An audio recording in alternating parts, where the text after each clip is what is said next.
beberapa tahun lalu masih banyak sekali. Bahkan sampai hari ini asumsinya masyarakat itu kalau BPJS pasti pelayanannya buruk berkaitan dengan KRIS, Betul.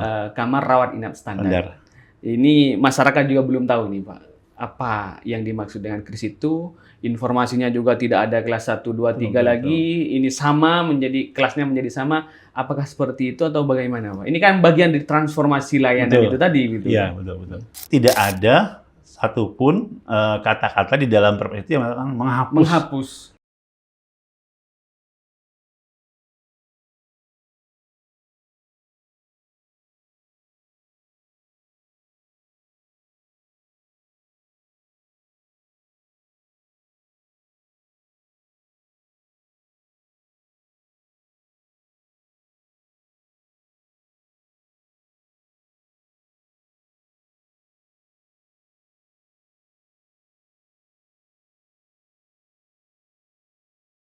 Tretan Klik Madura, pemerintah Indonesia memberikan jaminan sosial luar biasa terhadap seluruh masyarakat Indonesia, khususnya jaminan kesehatan. Tetapi masih banyak masyarakat yang belum tahu apa hak dan tanggung jawabnya sebagai peserta jaminan sosial ini. Untuk itu, kami Klik Madura mengundang langsung Kepala BPJS Cabang Pamekasan. Yang menaungi seluruh Madura. Betul. Untuk menjelaskan sebenarnya apa sih hak dan tanggung jawab masyarakat dan kemudian yang bisa mereka dapatkan dari jaminan ini apa saja. Assalamualaikum, Bapak. Waalaikumsalam. Perlu diketahui oleh Tretan Klik Madura, Bapak Kepala BPJS Cabang Pamekasan ini masih baru. Masih baru di Madura maksudnya. Baru di Madura. Beliau juga masih fresh dan menyampaikan informasi-informasi kepada masyarakat. Barangkali ini menjadi yang pertama kali bertatap langsung melalui framing Klik Madura. Mungkin sebelum menjelaskan lebih jauh, Pak, bisa diperkenalkan dulu kepada masyarakat Madura ini, Pak. Dipersilakan. Ya. Baik, terima kasih. Assalamualaikum warahmatullahi wabarakatuh. Tentu ini hal yang sangat menggembirakan buat saya sebagai pendatang baru di Madura. Memang saya sebelumnya lebih banyak berkecimpung di kantor pusat sebelumnya. Di kantor pusat. Jadi saya itu latar belakangnya IT sebetulnya, baik S1 maupun S2-nya. Juga sertifikasinya juga banyak di IT, tapi pernah di internal audit juga 5 tahun. Jadi saya sudah 23 tahun sebetulnya. Di BPJS? Di BPJS. Sebelumnya di Askes dulu. Oh iya, betul. Askes, berubah jadi BPJS, sudah 23. Jadi pernah di operasional, pernah di internal audit, kemudian ke kantor pusat, kembali lagi ke operasional. Operasional ya, betul. Jadi bukan hal yang baru sebetulnya. Hanya memang kalau kita di pusat lebih banyak membuat kebijakan. Betul. Nah, sekarang kita melaksanakan kebijakan yang kita buat. Ya. Jadi sekarang lebih ke eksekutor, Pak ya? Betul. Jadi bagaimana kita bisa menjalankan kebijakan yang dibuat baik oleh pemerintah maupun oleh internal BPJS Kesehatan di lapangan gitu ya. Betul. Gitu. Bicara pelayanan kesehatan ini kan berkaitan dengan fasilitas kesehatan, Pak. Ada berapa fasilitas kesehatan di Madura yang sudah bermitra dengan BPJS Kesehatan ini? Sampai dengan hari ini ya, yang sudah terdaftar dan bekerja sama dengan BPJS Kesehatan ada sekitar 27 rumah FKSTRL yang terdiri dari rumah sakit maupun klinik utama dan 219 FKTP. Itu dari dokter umum, puskesmas gitu. Ya, 219. Dokter umum, kemudian klinik, puskesmas, dokter gigi. Jadi kalau total sekitar berapa nih? 200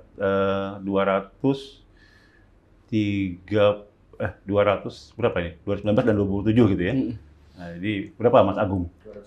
246 ya, fasilitas kesehatan yang bekerja sama. Ya, jadi 246 ini kan di seluruh Madura. Betul, seluruh Madura. Di seluruh Madura. Ini sejauh ini apa sudah bisa mengcover kebutuhan kesehatan, pelayanan kesehatan masyarakat? Betul.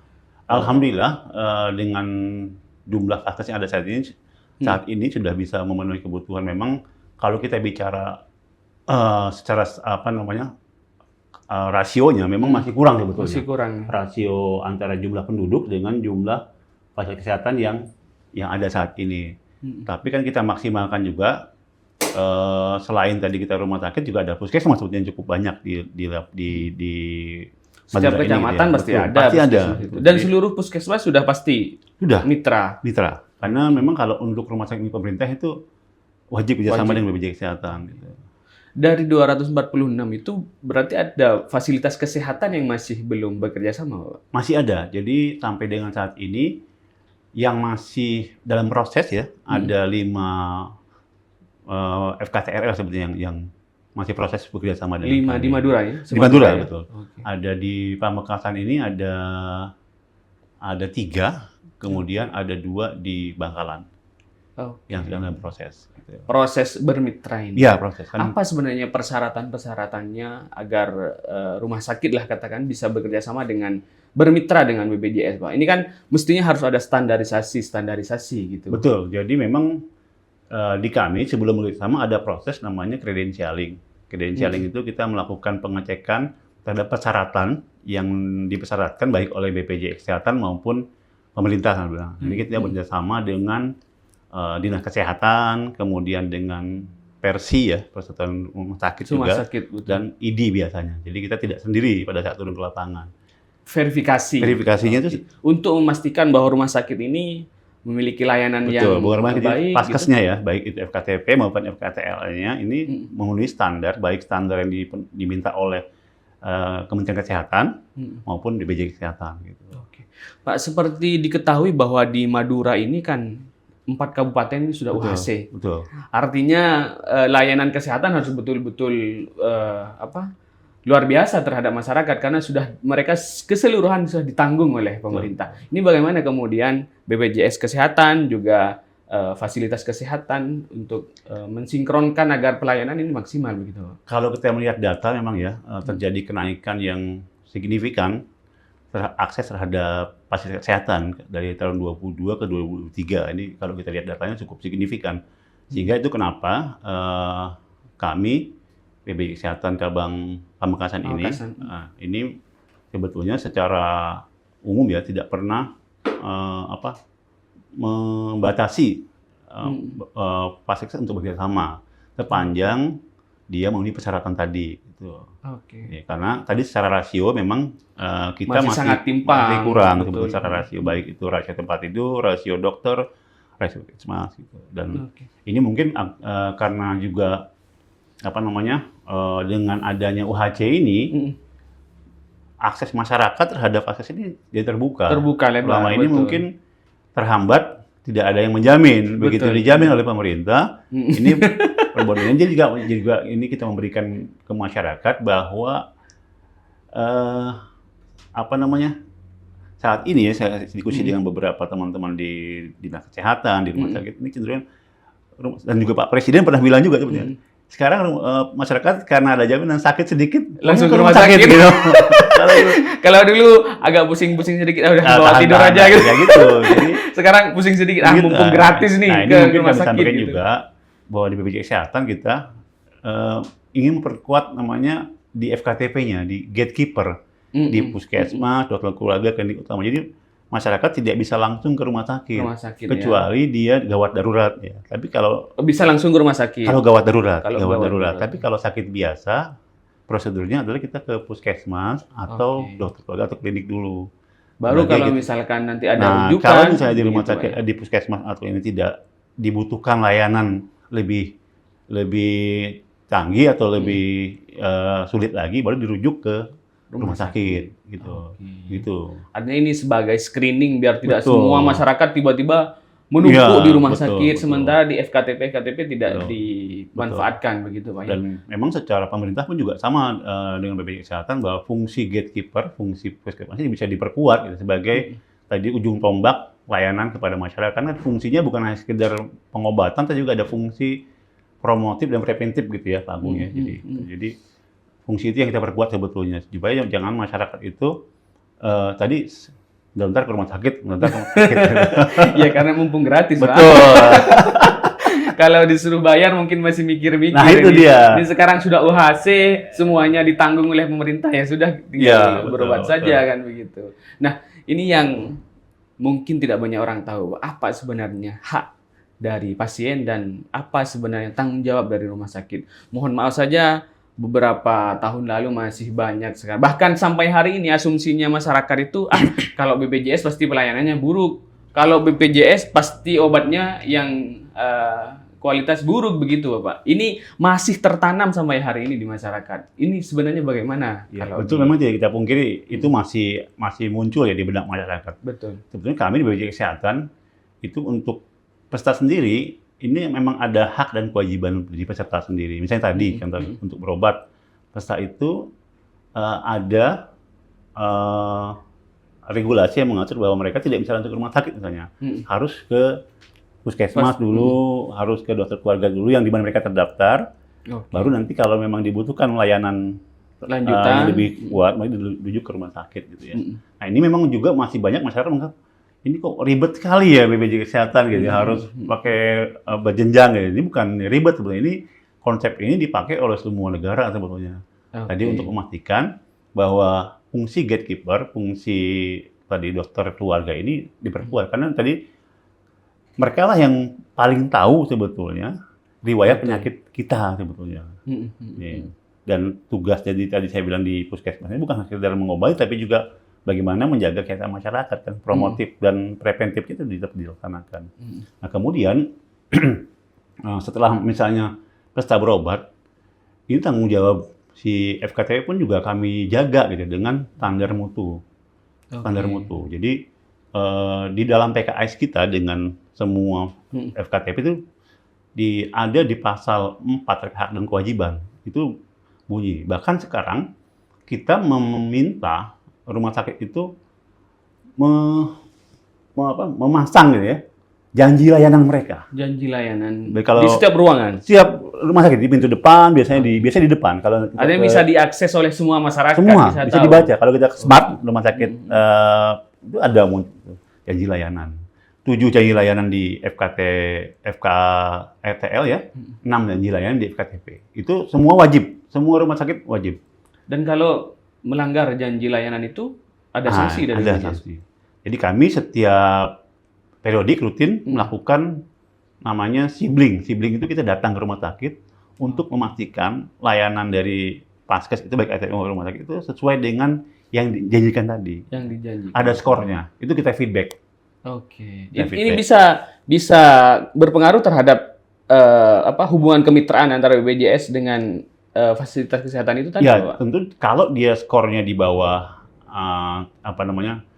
melanggar dan skornya di bawah, kan kita berikan, ada di PKS bunyi sebetulnya ada peringatan dari teguran tertulis, teguran lisan dulu, teguran tertulis 1, 2, 3 sampai pemutusan kerjasama. Kalau memang tadi mereka betul-betul melanggar janji layanan yang mereka berikan. Dan sudah kita berikan misalnya teguran 1, teguran 2, teguran 3 masih juga. Nah ini dimungkinkan kita putus kontrak ya. Kontraknya. Gitu. Sebelum UHC ini diterapkan di 4 Kabupaten Madura, Bapak barangkali sudah punya data BPJS bahwa masyarakat ini banyak yang masih enggan mendaftarkan diri sebagai peserta BPJS. Karena memang fakta di lapangan, memang pelayanan di fasilitas kesehatan kadang-kadang ini berbeda, Pak. Misalnya, ketika pasien BPJS Kesehatan tidak sering dijenguk oleh perawatnya, misalkan, terus kemudian pelayanannya juga kurang maksimal. Nah, ini bagaimana kemudian BPJS Kesehatan memperbaiki ini? Ini kan menjadi tanggung jawab BPJS, Pak, karena sekalipun fasilitas kesehatan yang berbuat itu, tapi kan dampaknya ke BPJS. Pasien BPJS gak enak ini, begitu kan, Pak? Bagaimana itu? Ya, kami sepakat. Jadi, kami makanya semenjak tahun kemarin menjalankan program transformasi mutu layanan. Oke. Kita jargonnya kan mudah, cepat, setara. Mudah, cepat, setara. Artinya yang kesehatan itu harus mudah. Betul. Terus harus cepat juga. Dan setara inilah yang tadi antri diskriminatif sebetulnya. Karena memang kita tahu sebelum-sebelumnya itu masih ada diskriminasi layanan. Tapi sekarang sudah jauh berkurang. Kalau kita lihat bahkan ada beberapa rumah sakit yang layanan kepada pasien jauh lebih baik daripada kepada umumnya. Iya, sampai diprotes. Itu saya di beberapa tempat yang saya kunjungi pernah ada seperti itu. Nah, ini sebenarnya arahnya ke sana. Makanya kita tadi salah satunya adalah kita lakukan sibling terus kita kunjungi terus rumah sakit itu. Ada timnya, kita ada namanya bagian manajemen mutu layanan fasilitas kesehatan ya. Itu yang mereka memastikan mutu layanan fasilitas itu bisa dijaga gitu ya. Dan itu yang ada scoringnya itu tadi? Ya, hasilnya nanti ada scoring itu nanti. Oh, evaluasinya itu per berapa bulan sekali, Pak? Itu biasanya tiap bulan datanya. Tiap bulan? Tiap bulan kita. Kemudian di akhir tahun ada evaluasi ada untuk lagi. scoring itu ada ya? Lagi. Dan bisa dikasih kalau peringatan. Kalau untuk FKTP ya, FKTP itu untuk puskesmas, ada namanya itu mempengaruhi nanti besaran biaya vaskesnya. Kalau dia indikatornya itu di bawah misalnya, maka akan berkurang yang kita bayarkan. Jadi jatahnya itu ya. Betul.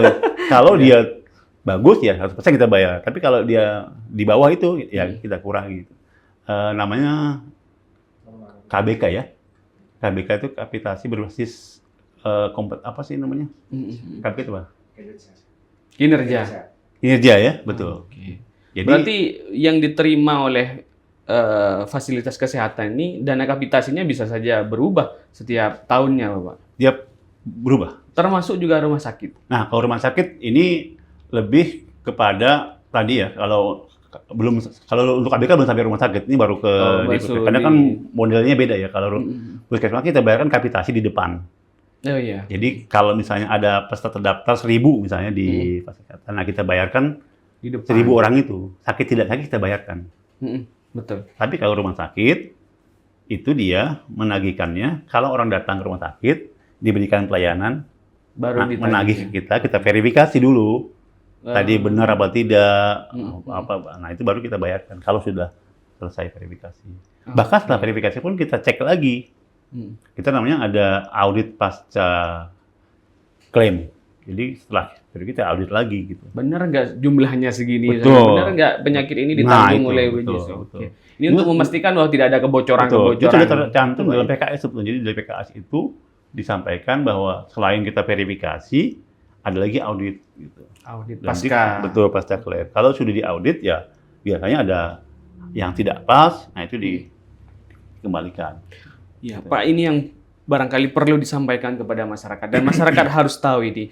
Adakah perbedaan layanan umum dengan layanan BPJS Kesehatan, Pak? Kita pastikan ya, tidak ada. Tidak ada. Kalau sama ada, berarti ya? Sama. Kalau ada laporkan.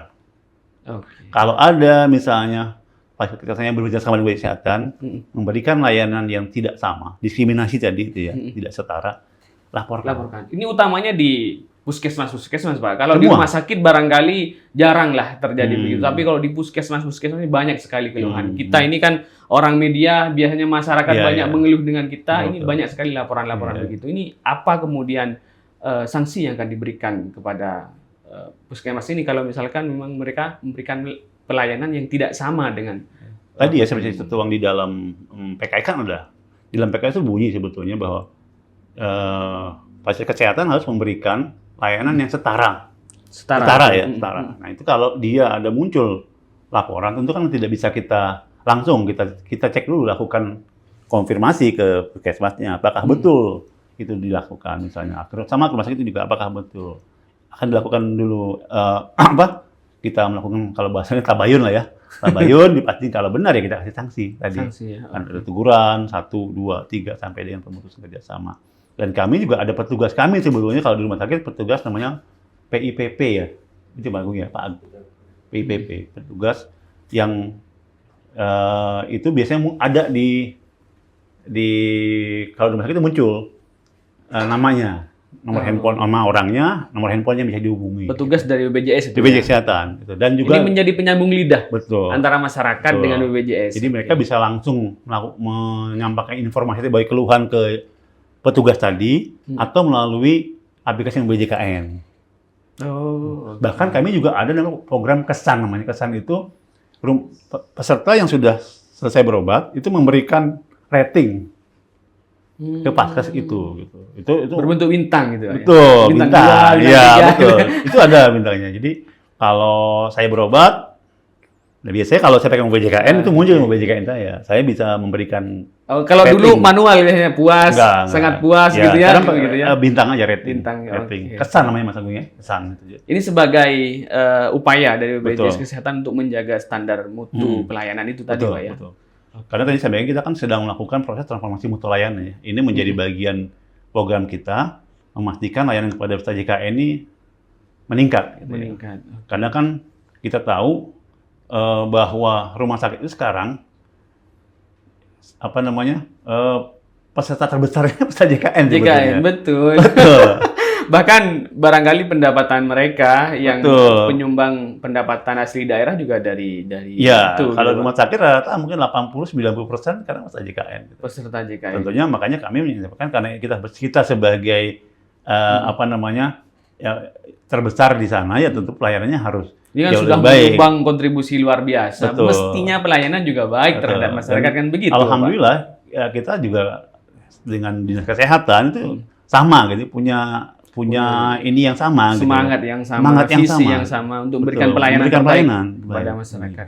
Makanya kan salah satu saya bilang tadi bahwa persyaratan kami salah satunya adalah akreditasi dari lembaga akreditasi kan persyaratan sama itu memastikan bahwa mereka itu juga comply dengan regulasi Kementerian Kesehatan gitu. Kalau misalnya memberikan pelayanan yang tidak sesuai standar, bisa saja langsung diputus kontrak, Pak ya? Ya nggak bisa begitu. Harus ada tahapan dulu. Kita tahapan dulu. Kita berikan mereka kesempatan untuk memperbaiki diri. Oke. Kalau tidak salah di dalam PK itu ada bunyi dari teguran 1 itu 30 hari. Nanti kalau 30 hari diperbaiki, teguran kedua. Ini yang ketiga. Jadi kita beri kesempatan mereka juga untuk memperbaiki diri. Gitu. Tapi pada prinsipnya BPJS Kesehatan tegas terhadap sangat. Layanan kesehatan harus baik kepada masyarakat. Kita sangat tegas gitu. Makanya kami kan konsepnya adalah mutu layanan dan juga mutu dan biaya jadi dua. Jadi kalau biaya kita lihatnya adalah bahwa yang ditargetkan harus sesuai dengan tarif yang diberikan gitu. Gitu. Oke. Kendali mutu, kendali biaya kalau kami istilahnya. Siap. Terkait pelayanan yang setara tadi, beberapa waktu lalu Pak Presiden kan menandatangani peraturan Presiden ya. Keputusan Presiden berkaitan dengan Perpres ya. Peraturan Presiden berarti ya berkaitan dengan KRIS. Kamar rawat inap standar. Ini masyarakat juga belum tahu nih Pak. Apa yang dimaksud dengan KRIS itu? Informasinya juga tidak ada kelas 1, 2, 3 lagi. Ini sama kelasnya menjadi sama. Apakah seperti itu atau bagaimana, Pak? Ini kan bagian dari transformasi layanan itu tadi gitu. Iya, betul. Baik, memang ini sedang rame ya di media gitu ya. Jadi trending topik tentang KRIS ini. Karena sebenarnya KRIS ini sudah lama sekali isunya. Sudah lama sekali, tetapi baru beberapa waktu lalu Pak Presiden yang mendatangani peraturan itu. Jadi gitu, betul. KRIS ini memang sudah disampaikan juga oleh Pak Menteri Kesehatan maupun Bapak Direktur BPJS Kesehatan dan juga kemarin sudah ada konpres dari Kementerian Kesehatan bersama BPJS Kesehatan menjelaskan terkait dengan Perpres 59 ini khususnya KRIS yang ramai itu. Sebetulnya kalau di dalam Perpres 59 bukan hanya KRIS yang diatur tapi ada hal lain. Tapi terkait KRIS ini tadi sampaikan Bapak tadi sebenarnya tidak ada satupun kata-kata di dalam Perpres itu yang mengatakan menghapus. Tidak ada. Gitu ya. Jadi yang ada adalah menstandarisasi ruang rawat inap sebetulnya. Ada itu indikatornya 12 sebetulnya yang harus dipenuhi oleh rumah sakit itu dikasih batas waktu 30 Juni 2025. Tapi memang ini kita masih menunggu peraturan pelaksanaan dalam bentuk Permenkes biasanya. Karena kan baru Perpres ya. Perpres ini kan acuan umum. Nanti peraturan pelaksanaannya ada Permenkes yang yang secara detail menjelaskan seperti apa sih sebetulnya. Termasuk juga kan orang banyak juga bertanya, apakah nanti ini mempengaruhi iuran? Nah, kami juga belum tahu. Betul. Ini kan hasil evaluasi ini nanti bisa dijadikan salah satu dasar oleh pengambil kebijakan ya terkait dengan tarifnya. Apakah dengan KRIS nanti tarif akan disesuaikan atau tidak tergantung hasil evaluasi sebetulnya.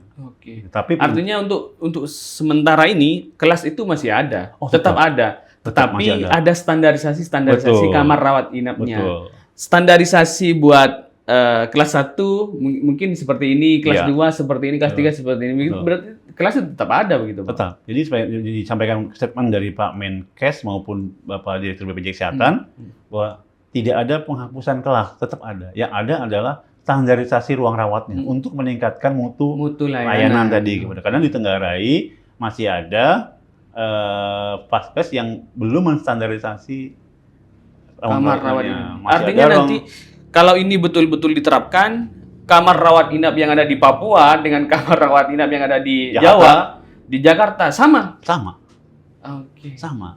Makanya tadi setara tadi. Menarik ini. Setara. Iya, Oh, betul. konsep setara itu adalah tidak ada diskriminasi, baik diskriminasi tempat, ya, diskriminasi layanan dan sebagainya. Sebenarnya yang membedakan itu kan hanya non medisnya saja sebenarnya. Non-medis. Sampaikan Pak Dirut BPJS Kesehatan, yang membedakan itu hanya layanan non medisnya. Layanan non medisnya itu harus sama semua. Mau di kelas 3, Layanan kelas medisnya 2, mungkin, Pak. kelas 1, layanan medisnya sama. Sama. Yang berbeda hanya layanan non medis tadi.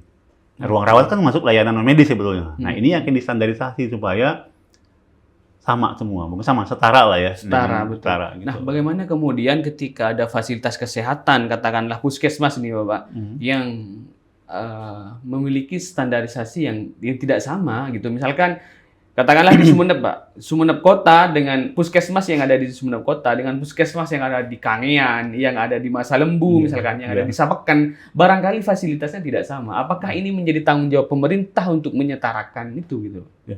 Kalau yang Perpres ini hanya mengatur untuk kelas rawat inap di rumah sakit. Oh, masih di rumah Ya, sakit hanya rumah sakit, ya. tidak di Oke, puskesmas. Kalau puskesmas ada sendiri regulasinya yang mengatur. Regulasinya, Gitu. oke. Karena puskesmas sendiri ada puskesmas yang puskesmas rawat inap, ada puskesmas yang tidak dengan rawat inap. Nah, itu sebenarnya ada sendiri regulasi yang mengaturnya. Yang Perpres 59 ini lebih banyak mengatur kris itu adalah di rumah sakit. Di rumah sakit. Di rumah ya. sakit sebetulnya. Ini yang penting karena beberapa waktu lalu cukup heboh sekali. Betul. Pasca Pak Presiden mendatangani peraturan ini, masyarakat juga belum tahu secara detail. Yang mereka tahu bahwa tidak ada kelas lagi. Gimana iurannya? Nah, itu dia. Begitu, Pak. Betul, Dan betul. mereka berpikir ini juga berlaku di puskesmas, Ya. bukan hanya rumah sakit. Betul. Tapi sampai hari ini belum ada Belum ada. perpresnya ya. Betul. Jadi Mas, Belum ada Permenkesnya untuk Belum, mengatur belum, secara detail belum, itu. Artinya belum bisa diterapkan ini, Pak. jadi sebetulnya yang saat ini sekarang berjalan adalah sebenarnya sudah ada rumah sakit yang sudah memenuhi standar kelas kris tadi ya sebetulnya Oke. sudah ada.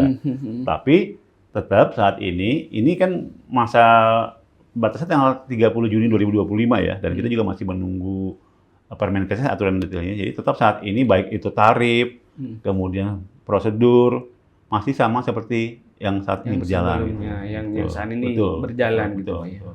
Termasuk juga tadi iurannya masih sama.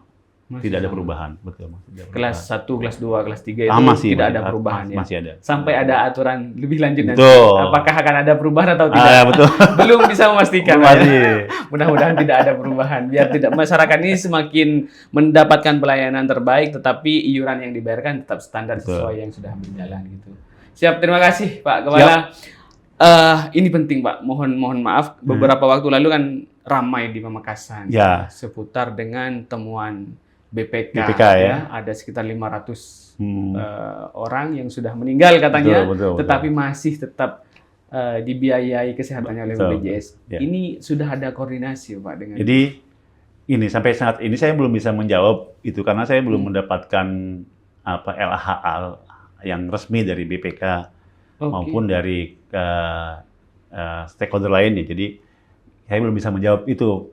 Apakah itu 500 berapa saya belum. Tapi Iya. prinsipnya adalah bahwa kami BPJS Kesehatan ini melaksanakan tugasnya sesuai dengan regulasi. Oke. Dan juga kami berprinsip ada namanya GG ya, Good Governance, tata kelola yang baik. Jadi apa yang kami lakukan itu sebenarnya kami hanya mengikuti aturan, baik itu undang-undang, Perpres, PP, Permenkes, Per BPJS ya, Perdir, juga Perbub dan sebagainya. Jadi sampai saat ini kami belum dapat Pak. Jadi kami belum bisa Salinannya ya. menanggapi itu. Betul. Tapi prinsipnya itu kami melaksanakan itu sesuai dengan regulasi aja. Gitu. Ini pasti PBI Pak ya? Ini PBI ya, PBI APBD kalau nggak salah. PBI APBD kan Pak. Kalau ya? saya salah dengar, tapi saya belum tahu juga. Karena belum dapat Iya. resminya gitu ya.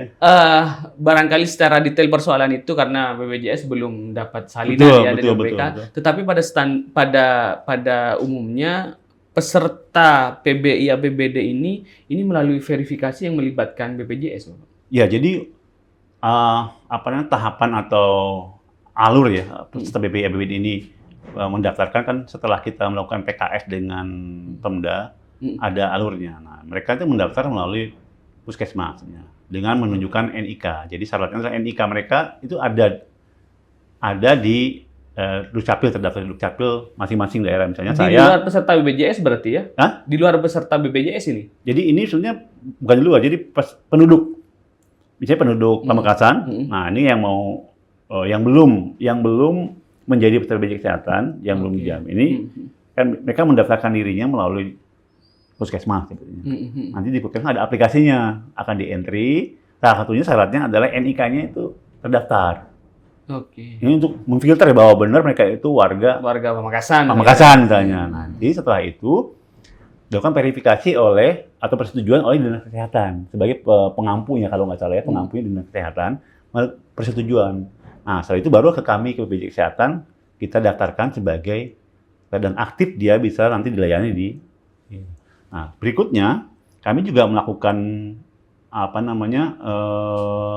tiap bulan memberikan data-data peserta itu ke Dinas Kesehatan. Dinas Kesehatan ya.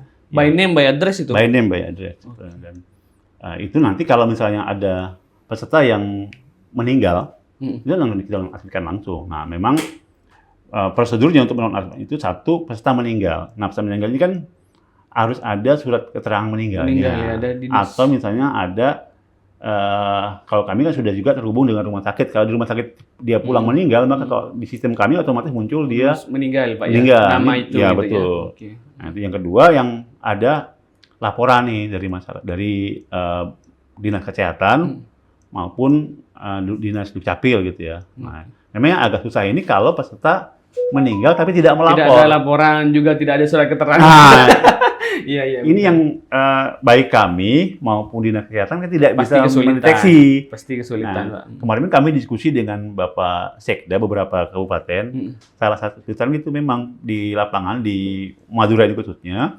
masyarakatnya enggan melaporkan kalau meninggal. Iya, betul. Kalau nanti ada urusan terkait hak waris baru melaporkan. Kalau tidak, ini kami memang baik kami maupun Dinas Kesehatan, kalau tidak ada laporan kan tidak mungkin. Tidak bisa mendeteksi juga. Nah, gitu. itu mungkin saya nggak tahu juga dasarnya dari BPK itu. Betul. Kalau memang benar, tentu kami akan tindak lanjuti. Kan kami juga sudah beberapa kali, baik di sini maupun kalau ada temuan BPK, akan segera kami tindak lanjuti. Tindak lanjuti. Betul. Oke. Biasanya kalau ada temuan-temuan begitu, ada salinan untuk BPJS, Pak? Biasanya dapat. Pihak-pihak terkait itu diberikan biasanya. Tembusan ya? Ya, dan sampai hari ini belum dapat. Belum dapat, kayaknya belum dapat. Jadi ini hasil audit tahun berapa pun kami juga belum tahu. Apakah 2002 atau 2023, nah kami juga belum dapat. Karena kemarin itu sebenarnya statement dari teman-teman di DPRD Pamekasan yang mendapatkan salinan itu. Iya. Tapi pada prinsipnya BPJS Kesehatan akan terus memperbaiki layanan. Pasti. Dan kalaupun ada temuan-temuan BPK pasti akan ditindaklanjuti sesuai arahan dari BPK, Pak ya. Betul. Karena ini kan bagian dari kita comply terhadap regulasi ya, bahwa BPKN sebagai salah satu lembaga yang melakukan pengawasan ya, pemeriksaan dan pengawasan, tentu kita harus menindaklanjuti. Gitu. Siap. Terima kasih sekali lagi Pak Kepala sudah mampir di studio yang sederhana ini, studio yang sempit sekali, tetapi kami memiliki keinginan untuk memberikan edukasi kepada masyarakat luas melalui forum yang sederhana ini. Mungkin terakhir closing statement apa yang disampaikan kepada masyarakat, khususnya kepada masyarakat yang hari ini menikmati layanan BPJS Kesehatan dan mungkin belum tahu sepenuhnya apa hak dan tanggung jawab yang harus mereka berikan gitu.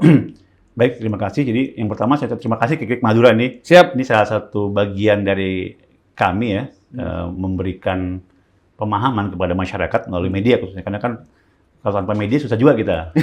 Kalau media kan cakupannya lebih luas dari kami. Walaupun kami juga sudah melakukan ada namanya PIL ya, pemberitaan informasi langsung. Nah, timnya Pak Agung ini setiap hari keliling, Pak. Keliling ke desa-desa, keliling ke kecamatan-kecamatan, untuk menyampaikan yang akan saya sampaikan ini. Jadi prinsipnya adalah peserta BPJS Kesehatan ini kami memberikan layanan jaminan kesehatan ini tentu dasarnya adalah regulasi tadi ya Pak. Mohon agar bisa dipahami juga oleh masyarakat bahwa ada proses yang harus dilalui gitu ya. Proses yang dilalui tadi misalnya kalau dia berobat harus melalui puskesmas atau keluarga dulu baru bisa dirujuk gitu ya, tidak bisa langsung. Yang kedua tentu yang paling penting adalah kepatuhan membayar iuran. Jangan sampai Iya. butuh, nonaktif. Oke, Ini kan betul, repot jadinya. betul. Jadi memang yang paling penting adalah, dan kami ada beberapa program, Pak. Kalau misalnya peserta ada yang menunggak, ya, kami ada program namanya rehab. Rehab itu untuk cicilan. Jadi bisa dicicil. Misalnya Bapak nih, mohon maaf, misalnya mandiri menunggak misalnya setahun. Ini bisa dicicil, Pak. Oke. Rehab Iurannya namanya, Pak, itu ya. program rehab. Iya cicil. Jadi tidak harus misalnya tagihannya 1 juta, itu nggak harus bisa dicicil. Gitu. Misalkan pada saat itu dia nonaktif, Hmm.